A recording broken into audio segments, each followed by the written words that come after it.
milyon. Ngayon, naghihirap kayo. Talaga ba?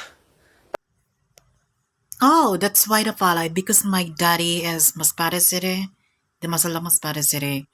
Mayroon din kayong palayan at lupa doon. You know, marunong ako magtanim, whatever the work of province. Andito lang ako sa Manila, nagtatrabaho, but anything to fight the politics and will not happen. It's very right to be agree. Yung mga mayayaman na yan, you know, it's calculate. Because may money sila. Sila ang pagtanim mo naman ng palay at yung tinanim nila, silang kakain.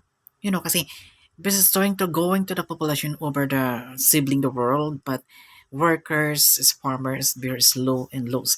Kasi maaarte na ang mga tao ngayon. Ayaw nila maputik, ayaw nilang mainitan, gusto na mag-skincare, magpaputi, magpaganda, magparetoke. Kung ano-ano is stupid is about the competition about that. Pero wala na tayong kinakain dahil sa arrogant na yan. Arrogant is not right.